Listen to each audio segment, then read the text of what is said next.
One second. Audio's rolling. Piano number 2.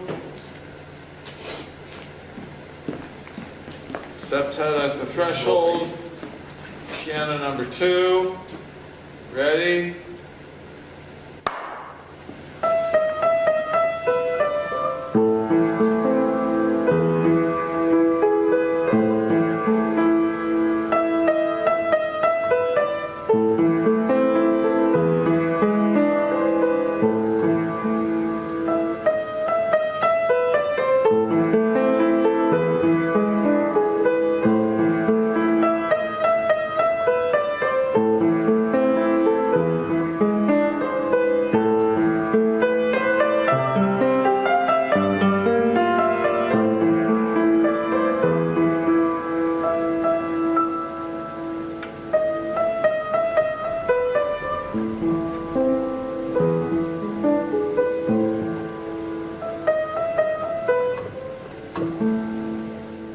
Wanted to burn pianos on the winter solstice. I wanted to burn them the evening of the winter solstice.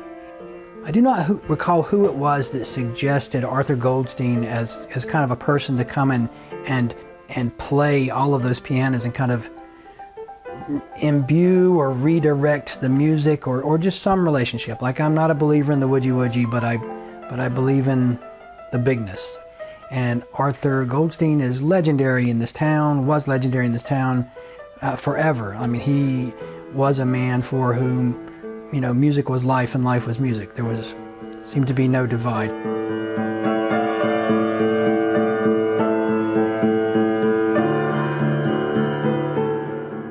So, out of the blue, Steve told me Arthur was going to be playing 7, I believe, pianos that were going to be sacrificed on the winter solstice, and could I go record it? And I said sure, because if Arthur is involved, it's a no-brainer. I'm going to say sure.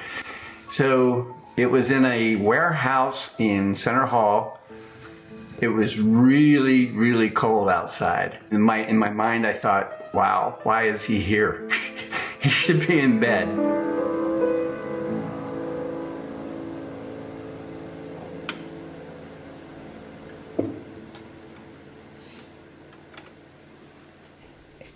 We felt it significant to kind of honor the pianos and what they had been before we offered them up to the gods of fire.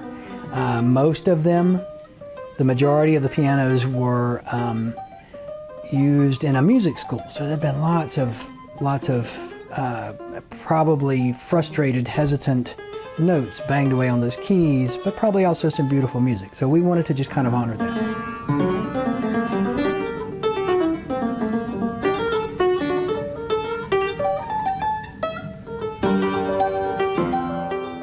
So we set these pianos up, and it was it was the week before the solstice, bitterly frigid cold, and there was no heat. We were all very cold and all a little bit worried about Arthur, but he channeled.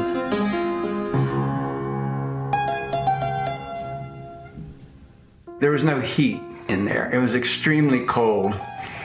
He was not well, and he played his ass off.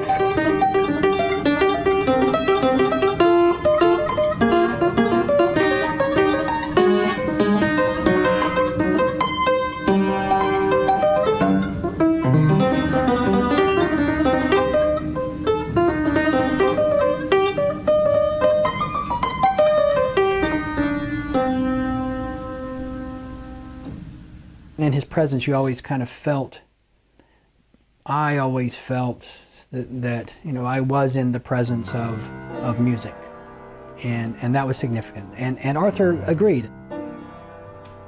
He was a big-hearted, open-minded maker himself.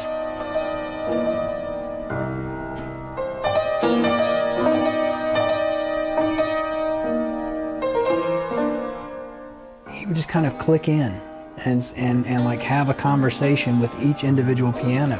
And he was working with with old derelict instruments, and then they were not perfect, but it didn't seem to matter. And he didn't test them before we started recording.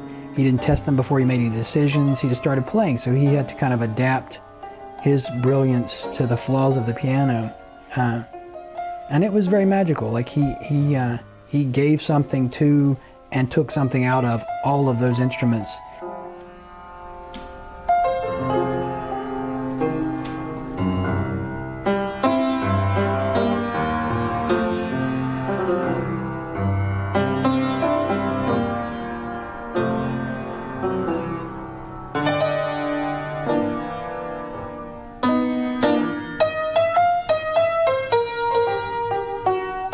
His passion for music was greater